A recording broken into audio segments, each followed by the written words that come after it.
مقارنة بين سعد المجرد وعمرو دياب. مرحبا بكم. أسلوب الموسيقى: سعد المجرد يتميز بأغانيه الحديثة والتي تمزج بين البوب والراي مع تركيز كبير على الإيقاعات الحديثة. عمرو دياب يعتبر أيقونة في عالم الموسيقى العربية، ويمتاز بأسلوب غنائي تقليدي يجمع بين البوب والموسيقى الشرقية. نجاح وجماهيرية: سعد المجرد حقق شهرة كبيرة في الفترة الأخيرة وحاز على جماهيرية واسعة خاصة بين الشباب.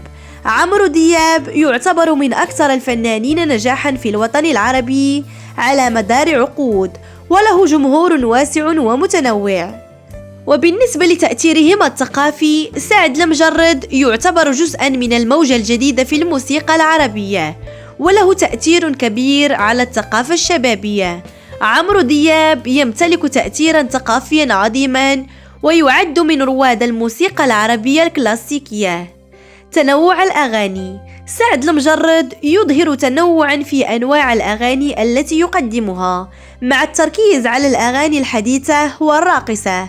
عمرو دياب يقدم مزيجا متنوعا من الأغاني، بدءا من الرومانسية إلى الأغاني الحماسية. المشاركة في الأحداث الاجتماعية: سعد المجرد شارك في العديد من الأحداث الاجتماعية والإنسانية، وعمرو دياب أيضا قد قام بالمشاركة في العديد من المبادرات الاجتماعية.